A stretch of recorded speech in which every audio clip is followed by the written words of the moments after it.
Golden State Media Concepts bring you Book Review Podcast, a haven for bookworms of all ages and the widest genres, from mystery to memoirs, romance to comedy, fantasy to sci-fi. If you love to read, this is a podcast for you. It's the Golden State Media Concepts Book Review Podcast.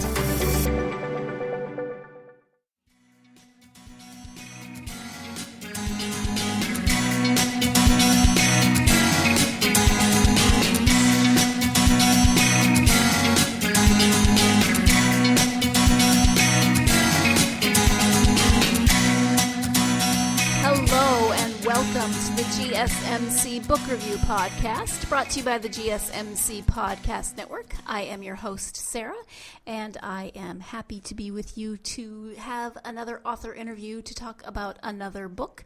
I do want to say, before we get to the interview with author Patricia Eagle, I do want to give a trigger warning. This is a memoir. It is about sexual abuse, so if that is a trigger for you, do please take care of yourself and, don't listen to this interview if it's going to be triggering for you. Just want to make sure that that is transparent before we start.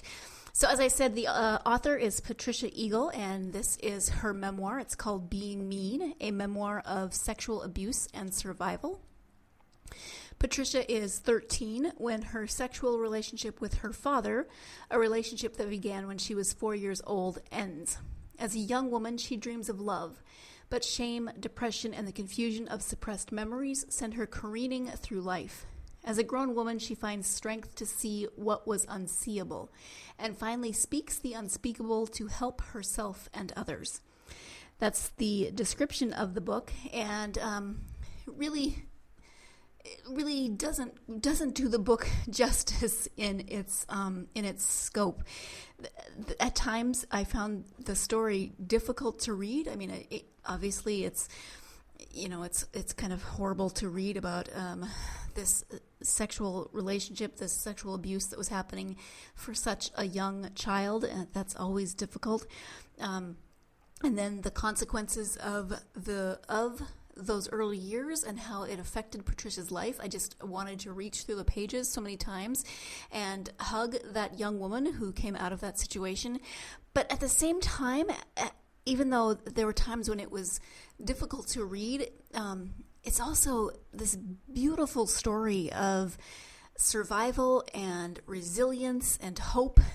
Patricia is very honest, very open, very thorough in her examination of what happened and what the results were and how her life, how the trajectory of her life changed because of not only those early experiences, but how she repressed the memories, how those memories came back, how she reacted to them, etc. So this has really affected a huge chunk of her life, and walking with her through her story is at times difficult, but it is so, as I said, beautifully written. It is so well written, and I really, even when there were times when I thought, oh my goodness, I don't know if I want to continue with this book, I felt my empathy had kicked in so much, and I just, like I said, wanted to reach through the pages and affect some kind of change in the story that I was reading.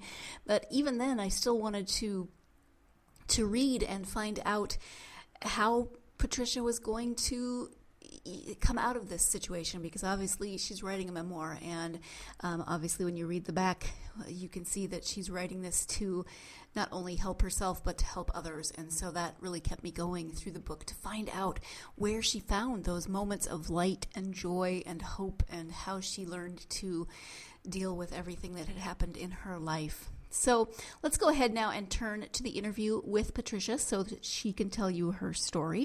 Before we get to the interview, though, I do have copies of this book to give away, advanced reader copies. So if you are interested, after you hear the interview, in reading this really wonderfully written memoir, then stay tuned to the end of the podcast to find out how you can win a copy of Being Mean by Patricia Eagle. Hi, Patricia. Thank you so much for joining me on the podcast. I'm glad to be here. I am glad to have you here, and we are here to talk about your memoir. It's called Being Mean. Before we get to the book, though, if you could just share a little bit about yourself so my listeners can get to know you, that would be great.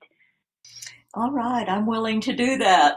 Um, Sarah, that question always makes me think. I taught high school for several decades, and when my students became seniors and were graduating, and the question of what am I going to do, what am I going to do, would come up amongst them when they're deciding on college. I used to ask them, let's consider first how you're going to be, and who are you. So not just what you're going to do or what you do. So when I hear that question, I often want to paint a picture of who I am in the way of I'm someone who walks on a levee every morning, nice, long, quiet walks where I look at birds and I just have time to reflect and enjoy the silence and the song of birds. And I'm also a gardener, and it's something I love doing. I raise a lot of our food that my husband and I eat, and then I also raise a lot of flowers that I don't really pick to put in the house because I just enjoy walking through the garden and absorbing their fragrance and their beauty. And I'm also a loyal friend and a dedicated spouse. I'm dedicated to the relationships that I have with all those people and having open and honest conversations with them. Then what I do, I'm a first-time author of a memoir, as you mentioned, and very, very happy to have done that and completed it. I'm also a life cycle celebrant, and that means that I write the stories of people who have died or of couples getting married, and then I weave those stories into ceremony and officiate those ceremonies, memorials, or weddings. And I'm also a story gatherer, and I'm gathering stories of resilient women and telling those stories, writing those stories, because I think it helps us all to hear those stories. Mm-hmm. So does that fill in a picture for you? Yeah, thank you. I appreciate it. So, can you give us a brief overview of the book, Being Mean? Well, let me first start out with the title. So, Being Mean is a memoir of sexual abuse and survival. And being mean was what my mother called masturbation. So it's being, B-E-I-N-G, mean, M-E-A-N. And I didn't realize, I did not know the word masturbation. My father and I did that together from my age of 4 to 13. How my mother came up with calling it that, I can really only guess. I did hear her accusing my dad of being mean to me, so I don't know if that's where she got that or not. But from what my father and I did together, I became a compulsive masturbator, and she would be mean. But that title also in my memoir, I feel like is reflective of my father's temper, also his mental illness, both of which caused him to be mean, controlling, powerful, punishing, shaming. And so that title also fits that behavior.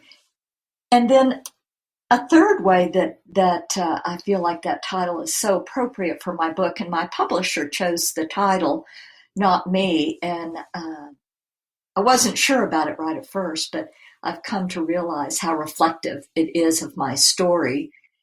I was also mean to myself for years. I became very hard on myself and sabotaged so many parts of my life and ways to be mean to myself because I did not feel worthy of love and joy and life going smoothly, I felt like that I needed to be punished because I slowly had learned that what my father and I did was wrong.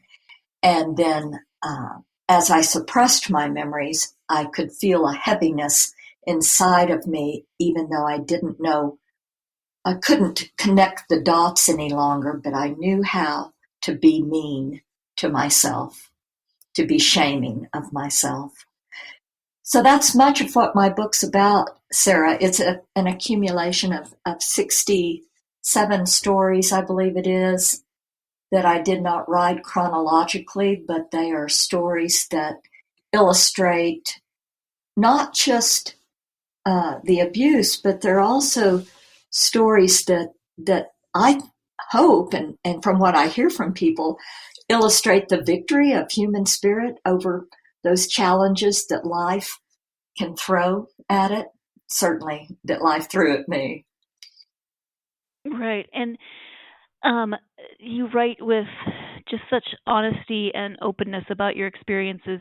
At times it was difficult to read some of the earlier parts of the book for me because, you've outlined what happened and then how you repressed or suppressed those memories to survive, really. And so to see the you being mean to yourself, kind of some of those self-destructive behaviors you were exhibiting before you realized why some of those things were occurring, just it's beautifully written, but just I just wanted to reach through the pages and hug you or say it's okay. There's reasons behind this. Yeah, Yeah. I understand.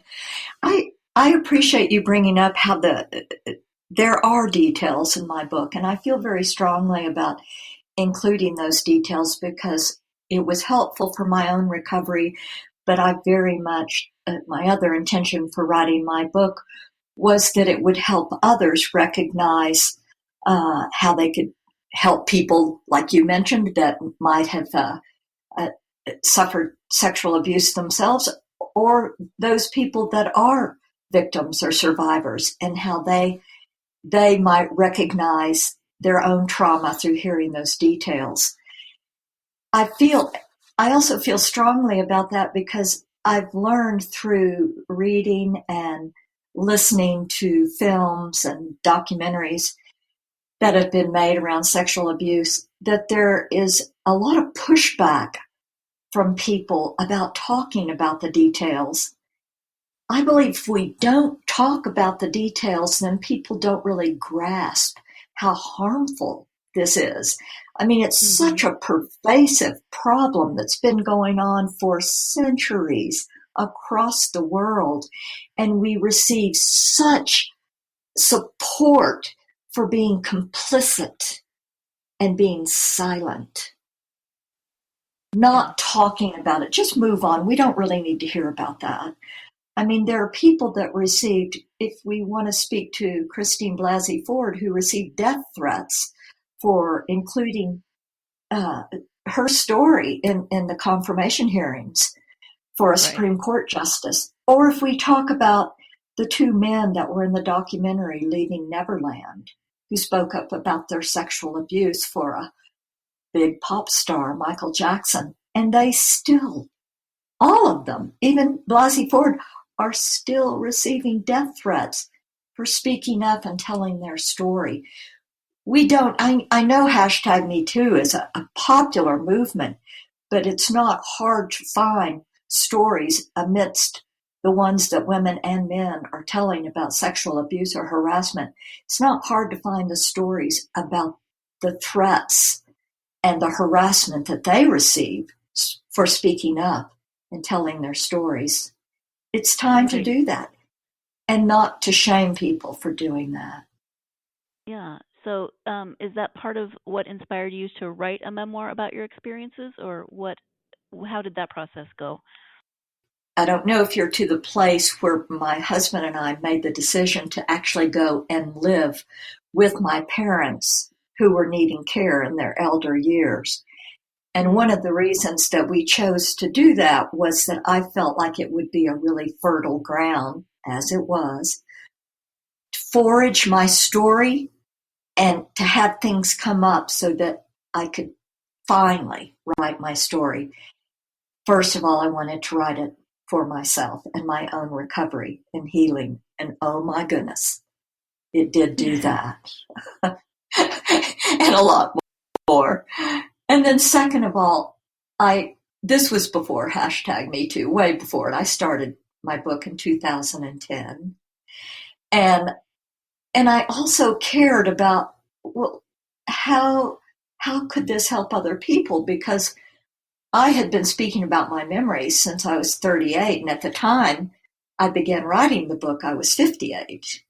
And I had people, in secret and hushed voices tell me their own stories. And I thought, well, if I feel like that it could help people to tell their stories and give voice to what their secrets and what they've hidden, then I need to do that as well.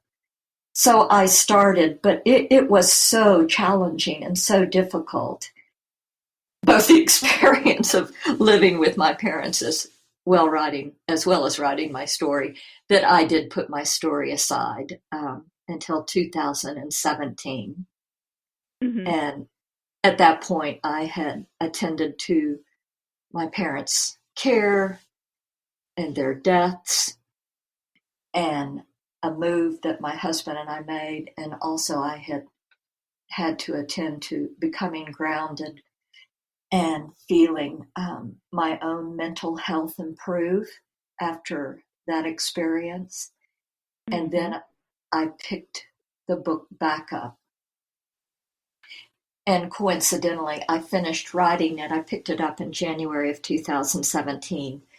And I wrote almost every day, until August. And I had my first manuscript at that point and submitted it to different publishing companies and to my first readers and to an editor and got the ball rolling. And #MeToo came to the surface in October of that year. And I was so glad to feel like a part of that. I'm going to jump in here so we can go ahead and take our first break of the podcast. When we come back, more of Patricia's story. So stay tuned. You're listening to the GSMC Book Review Podcast, and I will be right back.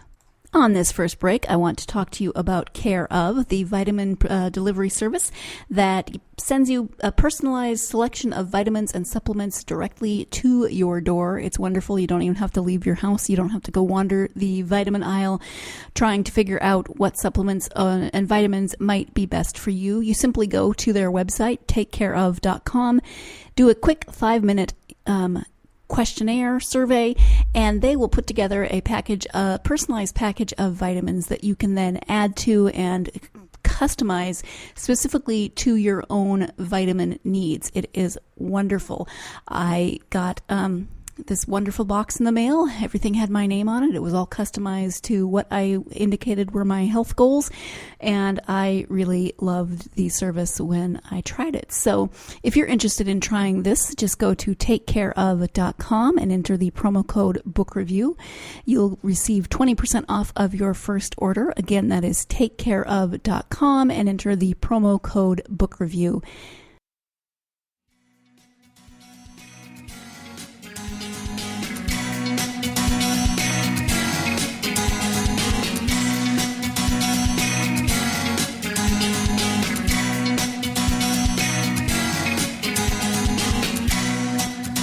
Welcome back to the GSMC Book Review Podcast and my interview with author Patricia Eagle about her memoir, Being Mean. Can you talk a little bit about the experience of writing it? Did you find it eventually, was it cathartic, or was it more triggering through the process?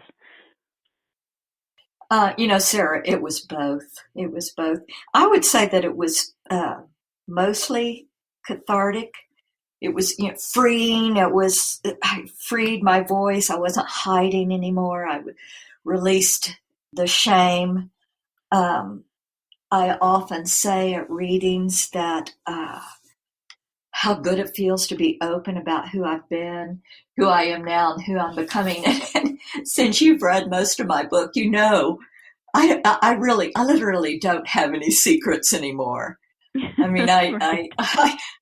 I expose myself, and that's quite an exposure coming from someone that lives in a remarkable community that is small. There's only 10,000 people in my community. At my book release, it was packed, and Oh, the response was amazing. But it's cathartic, and there's a part of me that just doesn't care about my secrets being out there anymore, because I feel like that I'm finally freeing my voice. But it did, writing my book. It absolutely, it triggered more memories, and it triggered sadness for that little girl, that confused little girl, and then that confused young woman, and even older woman who just wanted to be loved and just didn't understand how that would come about or what that meant. Didn't understand how to have self-compassion and love herself. hmm. So both cathartic and triggering, but mostly cathartic. Okay. And how do you feel like, coming out with everything and having no secrets? Do you feel like it's helped you to reconcile or come to terms with some of your past relationships that were difficult? When you ask that question, are you thinking mostly the relationship with my parents? Um, Parents, I mean, that parents Or to a certain just, extent, but or even past relationships with because I think I mean romantic relationships because you went into those with yeah. a certain mindset because of your experiences that you didn't understand Mm-hmm. yet. So do you feel like Mm-hmm. you've kind of maybe come to some terms with those relationships now that you understand more of your early years? Well, I think I've come to terms with some aspects of it. Believe me, there are, I think of, I'm not in AA, but I really appreciate it. And I think of there's people I love that have done it, and they have that making amends step. And I will say that I probably have some people, I do have people that I could make amends with. And I also think that there are a lot of men out there that could make amends with me, men that I was in Mhm. relationships with. When when you talk about coming to terms with them, I don't think I have not come to terms, well, except with my husband, who we were married 12 years, divorced 12 years, and we've been married 13 years. And obviously we've made amends with one another in an incredible way, where we've established and pursue open, honest relationships and or conversations ongoing, and not holding back and stuffing things down. But with other men that I was with, particularly with the men with whom I became pregnant, I think how important it is for women to speak up about the responsibility that men have around sex and pregnancy. It Mhm. shouldn't just be women that are blamed or expected to be solely responsible. When they get pregnant, I'm very confused about that around the whole abortion issue. Now I hear a lot of talk about women and their responsibility, and how they should be punished. There's hardly any talk about men, and women do not get pregnant alone. So Right. I think about that with the men uh, that I was with, and how they could have been responsible in some way. I mean, they were responsible, but how they could have helped out, whether it was me getting an abortion, or if a woman is going to put a child up for adoption or have the child. And men just seem to disappear, not letting them get off the hook. I don't understand why it's so easy for them to get off the hook. Even around child sexual abuse, which is largely men. I think it's 89% are men. There are women that abuse as well, sexually abuse, but it's largely men. And when I look at that and think, if it's 1 in 4 women that are sexually abused and 1 in 6 men, 1 in 10 children are raped by the time they're 18, that's a whole lot of perpetrators out there. Why aren't we doing more about locating them and helping them and guiding them? And I am not sure. I'm not an expert on this. I'm just reading more and more since I wrote my story. First I was just writing my story. I really didn't write it to be on a crusade against child sexual abuse. I wrote it for recovery and to help other people that have been abused recover. But now I'm into this. Well, why is this happening? Who's doing this? Why aren't we doing more? And honestly, Sarah, at this point, I don't know. I read sex offender newsletters and some of the treatment they're doing. And the only thing that I can pin it on right now is the pervasive nature of patriarchy and the power and the privilege that comes with that, and the ownership of children and women by men. It's the only thing that I'm able to see, but I am open to hearing more reasons. But that's what I come back to.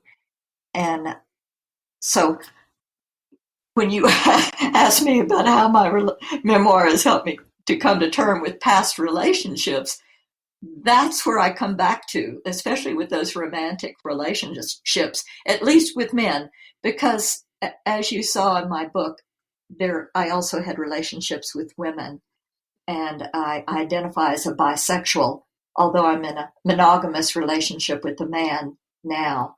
But I know that I am still bisexual. I did not have those issues with women at all, of power and privilege, but with men. In fact, with the women that I was in relationship with during the time that I was, during my life, it was not at all about power and privilege. And there was a mutual acceptance of responsibility, much more so, of the relationship, and was with sex and sexual pleasure. And I did not experience that at all. I experience it now with my husband, but that's that open, honest relationships that we have. And you may not have gotten there yet, but I do include that. I include our sexual relationship. As elders, we're in our 60s, our late 60s. And I include that in the book because, one, I want survivors of sexual abuse to know that you can achieve that place of ease and affection and intimacy with someone. It is possible if you do your work.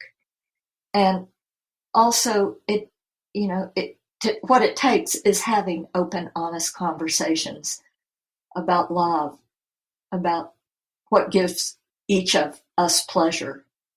And I also included it in there because I think people ought to know that it's possible to keep enjoying sex in your later years. Well, why not? Right. What? No. Yeah. Some people might be shocked to hear that. All of this too brings. I'm talking too much. Let me let you have a question. Oh no, I just was thinking, in terms of coming to terms. I guess also I was thinking for a long time, love and sex were conflated because you felt closer to your dad during those your special times, as I think he called them, but then afterwards he would be shaming or angry, and so it really got messed up in your mind as far as love and sex. And I think your first relationship with Dave went on probably way longer than it should have because of those feelings. So it sounds like you've really worked through those issues to clarify in your own mind that love and sex aren't always the same thing. Hallelujah. Yeah, Yeah. I have. Yeah. But So, I could have, done, I've seen people make different choices where they don't work on their history. Having written this book, I have so many people disclose their own history of sexual abuse. Surprisingly, some of my very good friends, I do have a lot of good friends, which, like I said before, I learned how to do that as a child so I could get out of my home, and I wanted to explore what family and marriage was for others. So I have learned how to do that, and I've had several good friends disclose their own sexual abuse that they've not talked about. Sorry to interrupt. We did have some connectivity issues, and so a bit of the interview got lost. And in order to make the next sentence make more sense, I just need to say that Patricia, is talking about people have shared their own experiences with her, and that so often people are either told or made to feel that they should just ignore those experiences or shove them down, not pay attention to them, kind of ignore them. That you'll get on with it, with your life if you just ignore that. But I don't think that's really the case. I see that manifest in other ways, from depression to anxiety to migraines to all kinds of things, for stuffing it down. But what a shame to miss the opportunity to learn how to be in open and honest relationship. Or some of the people that I've seen what they've done with their history of sexual abuse is to isolate themselves and be recluses or not be in relationships. And even though I'm an introvert, I love being loved, and I love loving. And I've wanted that to be possible in my life, and I'm very grateful that it has been. And it is. I think that is a very positive and affirming spot to go ahead and take our second break of the podcast. So stay tuned. You're listening to the GSMC Book Review Podcast, and I'll be right back.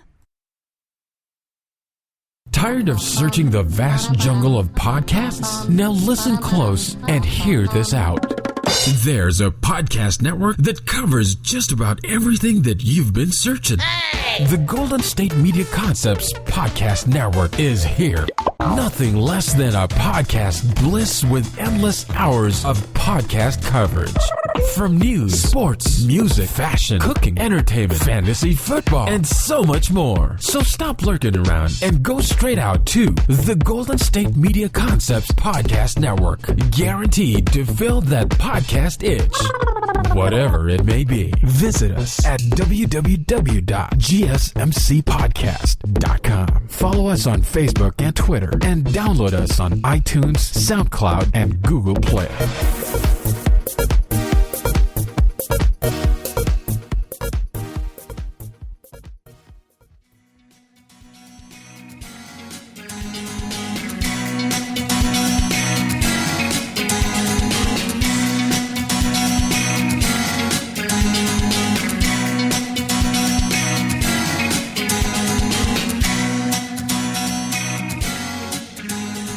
Welcome back to the GSMC Book Review Podcast. I hope you are enjoying this interview with author Patricia Eagle.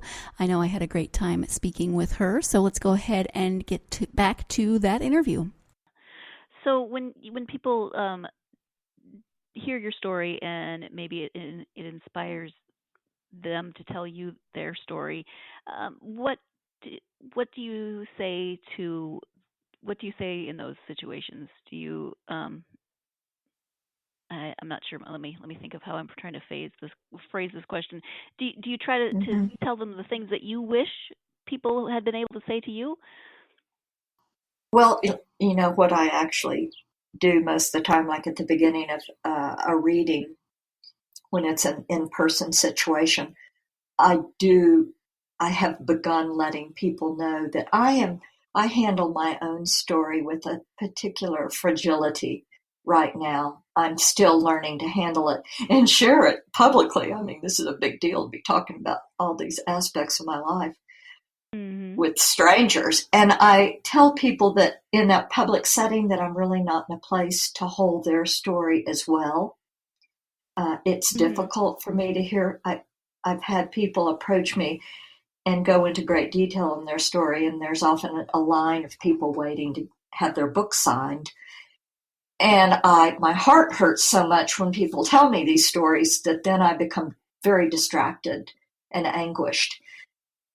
So I tell people that there are resources in the back of my book, and if they can't buy the book, there are resources for my free bookmark.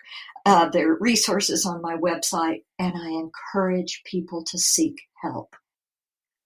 Please, to seek help, to seek guidance, preferably through therapy. But there are all kinds of Stop It Now, RAIN. Oh, let me look in the back of my book. In Colorado, we have the Wings Foundation, where people can go and have a hotline that they can speak to someone. There's also the Association for the Treatment of Sexual Abusers. So it's an anonymous hotline where perpetrators can call and get help and hopefully get some therapy. That's a very difficult thing for perpetrators because once they self-identify, I don't know enough about it once again, but it's hard for them to get treatment because they have to be reported. So there are all kinds of considerations and resources for people to get. But what else do I say? I think I said earlier, these kind of experiences fester in our bodies through the, depression, migraines, anxiety, shame, things that keep us from living fully. And so I encourage people to seek help and to speak up and to find their voice, because that's what I believe will help us move toward change, and that will help people. I mean, look how many people this is. 1 in 4 women, 1 in 6 men, and all the perpetrators. That's a lot of people that are hurt, that are injured. Yes. This is slightly off topic, but it's something that I wanted to ask you about. There is a definite connection between you and birds in the book. Can you talk a little bit about the birds? Well, let's take a break and talk about birds. That's a good idea. Birds my first word was bird. We had a parakeet that flew around our house, and so I don't know if as a child I was loath to begin talking, probably because of the anguish and certain amount of violence in my home. So I watched. My eyes learned to watch birds from an early age and listen for them. I don't know. Birds ground me. They connect me to nature. I love listening to bird song, and as you know, I did some research on that in college. It just helps me be aware of the beauty that is around me. On those mornings when I talk to you, my morning walks on the levee, where I really prefer to walk alone and in silence. And so I see the same birds at different times of the year. I don't know if they're the same birds year after year, but I'm pretty sure they're the same birds in a season. And like there's a female red-winged blackbird that is in the same place and then follows along with me. And there's a swallow that hovers right above me and says good morning. And these aren't unusual things if you pay attention to birds. And can you imagine the joy that winged creatures they make me happy and just make me always remind me how beautiful life is. And during those times as a child, when I used to roam and wander way beyond my boundaries. Actually, I dangerously did so. I took risks. Sometimes I wished something would happen to me. And out there roaming and wandering, I just followed the birds until I got lost, or just noticed them, watched them, and then didn't know where I was. They helped me lose myself. Mm-hmm. Now they just help me center myself in beauty. Yeah. Okay. Thank you for that. You mentioned this a little bit in your when you were introducing yourself, but can you talk a little bit more about the storyteller and the celebrant aspects of your work? I went through the training to be a life cycle celebrant at the same time that I began writing my book. So it was, I think, the two coincided quite beautifully, because I was encouraged to look carefully at people's stories, their stories of love, or, a couple getting married, or the story of life that someone had lived as I wrote their memorial. And I think it helped me look at my own life too. I did work with a writing coach, and he used to tell me, where are you staying hidden in your own story? Or what would your story be if you weren't trying to make yourself look good?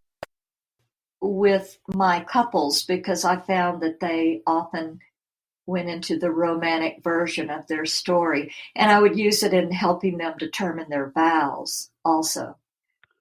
What are you really wanting to promise one another?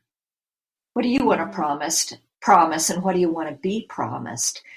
And the real thing, let's go to the authentic level.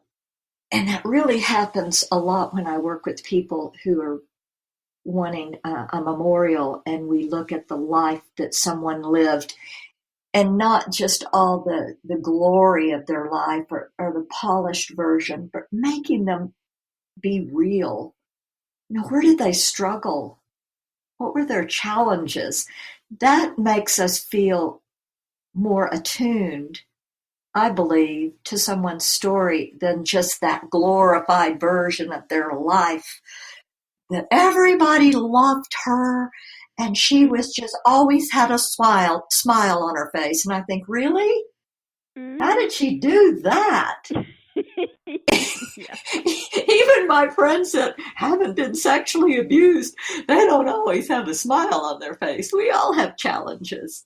And so that, bringing that aspect of how was that person resilient? How has your relationship become resilient? Or how do you want it to become resilient? And that sort of ties into what I hope to begin working on next for my next book. And that is that I want to tell people's real stories as a life cycle celebrant. And also, I want to gather women's stories of resilience. Tell me what you've really struggled with. How have you become resilient? Not just the polished up Botox face-lifting story, but the one that you lived. How do you wear your story? And I realized if I want people to tell me their real stories, I had to write my real story.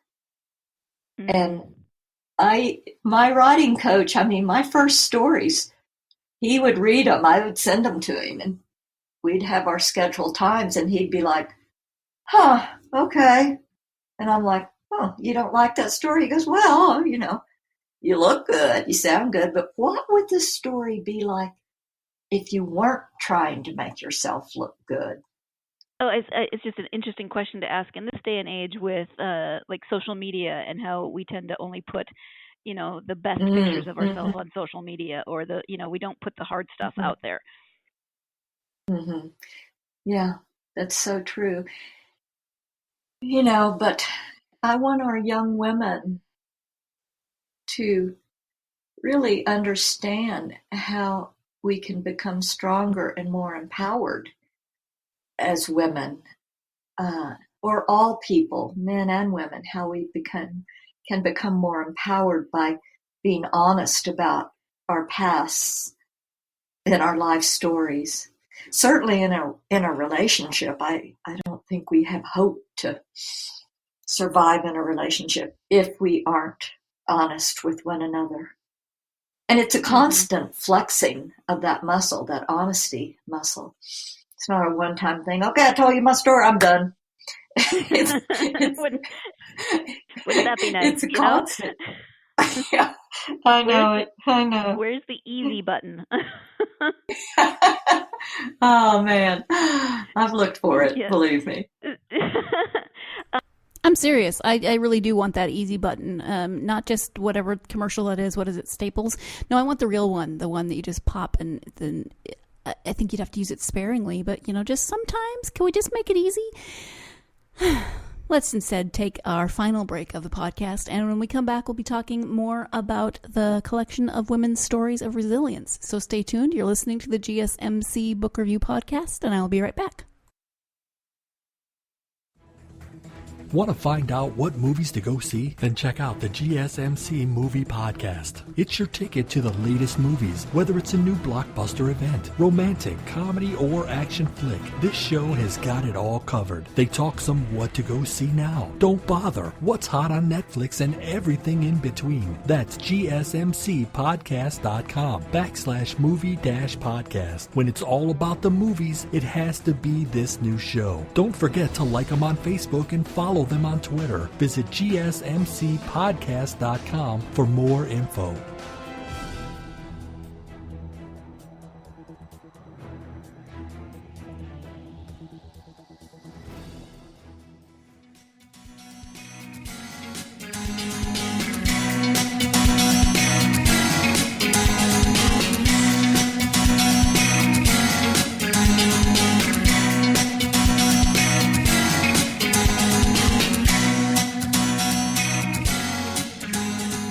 Welcome back to the GSMC Book Review Podcast and the conclusion to my interview with author Patricia Eagle. Before the break, we were talking about the collection of stories of resilience, of women's stories of resilience that she is collecting. So let's go ahead and get back to that interview. So do you envision that as like an anthology of telling women's stories of resilience? I do, but here's what I'm encountering so far. Oh, I encounter resilient women, believe me, especially in this valley, San Luis Valley, where I live in southern Colorado, because there are some tough women here. Women that are out herding sheep on their own in their 70s and 40 degrees below zero, and they raise children in a little trailer by themselves, and I can just go on and on. But and not just those kinds of stories, but other stories as well. But people are reluctant to be honest about their story. There's shame often. There's a desire to stay hidden. And I'm sorry about that, but I understand, because I think we like the facade of, I'm okay, I have it together, look how good I look, and I got this smile on my face, so I'm, nothing wrong here, nothing to see beneath this smile. But that's not really going to help the people looking for mentors and models and honesty, and that you can be a really good person and have or abortions, or you can still be a strong, worthy model and have made mistakes in your life and explored a lot. Those are the women that I hope to tell their stories. Well, I think you model that well in your book. There's a strong aspect of spirituality in your book, where you do go through the therapy and you do the hard work, but you also pay attention to the spiritual aspect of yourself with meditation and prayer and really trying to center and connect yourself, in your Mm-hmm. own body, in your Mm-hmm. own life. Mm-hmm. I'm, I'm so glad you brought that up, because I realized that my encouraging people to get therapy, that for me, I'm coming from a place of privilege, because as a school teacher, I had insurance. It paid for 10 therapy sessions a year. Like that would be enough. But, Mm-hmm. I had an income, I had insurance. So and I wish everybody had that. I wish that we granted mental health care for whoever needed it. I feel very strongly about that. But there are things you can do that don't cost money. The websites that I mentioned, that Stop It Now and RAIN, Rape, Abuse, and Incest National Network, and then meditation and prayer. Meditation to me is learning how to listen for guidance, and prayer is when I ask for guidance. I actually speak to God, and I do believe in God. I'm an on again, off again Christian, but I, I have a belief in God because I need it, Mm-hmm. and it's helped me a lot. And I need meditation. It's helped me a lot. Yeah. Well, and you mentioned going to church as a kid, but the spirituality in the book is not. I think I think people of all spiritual walks could read the book and not feel like you were espousing any one doctrine. Mm-hmm. You're very No, I open don't. in your spirituality. You could Um, call me a Buddhist, pagan, off again Christian. I get called a lot of things. I would call you someone who learns about your spirituality from your dogs sometimes. Absolutely, dog is God spelled backwards, and for me, Yes. Um, there are some very, very sweet moments with your very dogs in the supportive in book. my life from the early age, as you know from reading my book. My Yes. dog really did provide me huge comfort, and still So do. sweet. Yes. Now you've always journaled throughout your life. When you started writing your story, did you think about writing it for publication, or was it more for your own personal experience, and then it grew into something that you thought about publishing? Yeah, it grew into something I thought about publishing, and it was very different than my journals. My journals are places where I reflect and do the cathartic kind of writing. They are not literary in any way. But I started journaling when I was 7 years old, and for my dog, it was like my dog's baby book. But I journaled about what we did together, and then I kept journaling, and ended up doing research on journaling for a master's thesis. And so when I began writing my book, it was really for my own recovery. I felt the need to excavate my life, particularly because we'd gone to live with my parents, which I don't recommend if you've had the experience I had, but that's what we did, and it did help me. Uh, and then my therapist, I kept sending my pieces to my therapist, and he would say, "Gosh, I can see this as a book. I can see this as a film series," and I would be like, okay, but I just kept moving along with it. And then I did get to that place. I put it all aside and picked it up again about 6 years later, and finished my book. And at that point, when I picked it up, I went, I'm writing a book. This is going to be a book. I had 50% of it written, and I finished the remaining 50% within 6 months. And that was writing almost every day. and it just poured out of me. And at that point, I knew that I had a purpose that was beyond my own recovery, that I had a purpose of writing that I felt like indeed could help others. And when you take the time to read for yourself, do you have favorite authors or genres that you like to read? I take the time to read all the time. I'm a voracious reader. I'm always reading. In fact, I'm looking over in my studio and I have a pile of books right now. I have 10 books over there. But favorite authors, I used to read Annie Dillard a lot. I don't read her anymore. I don't think she's writing more, but she had a mix of theology and nature studies, and Pema Chodron, When Things Fall Apart. Whew, I had a lot of things falling apart in my life, and she's a Buddhist writer that helped me. And now I'm in a theology book club. They've been meeting for 40 years. And Brene Brown, we read her, Braving the Wilderness, and I like how she equates vulnerability with courage, and she puts shame in its place. And I like writers that put shame in their place. And Eve Ensler just came out with an incredible book, The Apology. That's a memoir with a different kind of approach to working through the abuse experience. I like pretty much anything Eve Ensler does because she's an activist, and thank God for them. And Roxane Gay wrote Hunger, and she's an occasional opinion editorialist in the New York Times, but she said something about the only way to really elicit change and progress is to get involved with the messiest parts of life.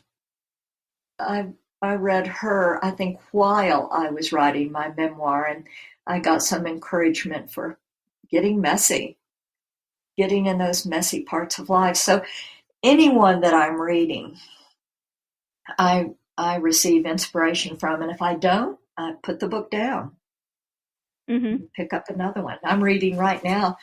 Let me just move this forward. Why Does Patriarchy Persist? And I'm being inspired by that. Trying to learn a little bit more, as I mentioned earlier, about why do these things continue. Yeah. So thank you for that. Yeah, lots of authors, and there are so many good writers out there in the world. So many good memoirs too. So many good books, not enough time. Yeah, I know, but if you don't like it or you're not inspired, I say put it down and pick up the next one. And I hope that from what I hear from people, and I'm hearing from more and more people, and they say that they're inspired by my courage, and I'm glad. It's having that courage that's another muscle that I'm trying to have, to have the courage to trust being truthful. That's who I dedicate my book to all those with the courage to trust being truthful and speaking up. And I'm glad that people are feeling that. They're feeling inspired to look at their own stories when they read my book. And that makes it all worthwhile. Yeah, absolutely. You've mentioned that you have a website, so can you give us the address to the website and if you have social media that people might interact with you? I do. The website is my name, patriciaeagle.com. And Facebook is, I don't know how you give addresses for Facebook. Patricia Eagle on there, or also I have an author site, Patricia Eagle Writes. So I do post articles and interviews on both of those. I'm on Instagram too. I don't remember the address. Okay. You can see that those are things that I work at, but I probably spend more time reading and writing than I do getting on both of those. But I do try to keep them current with all of them, with articles and interviews and readings that are coming up. PatriciaEagle.com. That'll get you to a lot of places, and it'll also, my book's available on Amazon and Barnes and Noble and Indie Books, and all of those links are on my website. But everyone knows you just have to go to BarnesandNoble.com or Amazon.com. I do want to mention that I have an audiobook that is excellent. Tavia Gilbert reads, and she does a wonderful job. She moved me when I listened to it. Well, I just logged onto your author Facebook page, and I saw that, so I was about to ask you, but you beat me to it. Well, good. That's because I love listening to books as well as reading. You know, I listen when I'm out on an indoor bike, or I listen in the car. And I think even hearing books out loud is a very, very moving experience. Not just my own book. I'm listening to Lori Gottlieb's right now. You Really Should Talk to Someone is the title of her book. In her book, I just laugh, and it's a different thing hearing the words. Yeah, I like both, hearing and reading them. Mm-hmm. Yep, me too. Well, we have talked about a lot of different topics today. Is there anything, though, that we haven't covered that you would like to mention about the book or writing in general? Well, I want to emphasize that my book, my story, is just one way that sexual abuse can happen to someone, and how that person can survive the consequences of that abuse on someone's life.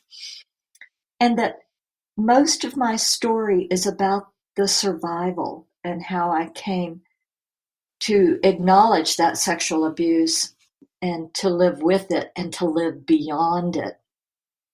And that it's possible. I've heard it called being a beyond survivor. So you're a victim when you're a child, you become a survivor when you begin, your memories surface and you begin working with it. And then when you reach that point in your life when you still have your memories, but there's room for joy, and you become a beyond survivor. And that's what I believe my book offers, a way to get to that place. And I encourage anyone that loves someone that's been abused, or that's been abused themselves, or that just cares about this in our culture, that they read the book and that they let their voice be free, and that they become a beyond survivor, or helping people that want to be that. Mm-hmm. Well, thank you so much for that, and thank you so much for taking the time today to speak to me about not only your book but your experiences. I really appreciate it. Well, I really appreciate what you're doing, Sarah, and giving people like me a platform for bringing this up. Again, thank you so much to Patricia for taking the time to speak with me, to being so open about her story and sharing it so that others can hear her story and maybe take some courage from it, or take some hope from it, whatever they may get out of her story and her experiences. I really, really appreciated her taking that time and also writing the book. So if you are interested in a copy of this book, you can enter to win one. All you have to do is go to our social media pages, GSMC Book Review, Facebook, Twitter, or Instagram, and comment on this episode. It is episode 167, Interview with Patricia Eagle. Find those posts on social media and comment. Please do, like and follow and do all those great things as well, because that is very helpful. But if you'd like to win a copy of Being Mean by Patricia Eagle, you just have to go to Facebook, Twitter, or Instagram and comment on this the link with this episode 167. So thank you again to Patricia. Thank you, as always, my listeners. I appreciate you oh so much.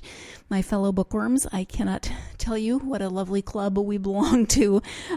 Too bad we could not, we just can't all be together to discuss books, but I guess this will have to be the next best thing. So thank you as always, and please join me again next time for another episode of the GSMC Book Review Podcast. In the meantime, have a wonderful week, and make sure you find some time to get yourself lost in a good book.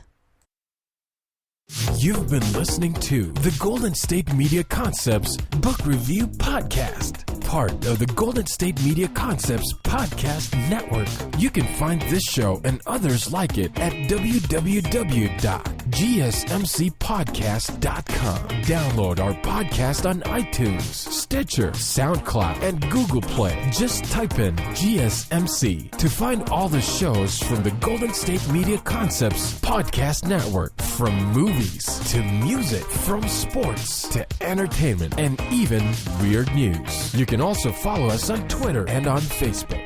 Thank you, and we hope you have enjoyed today's program.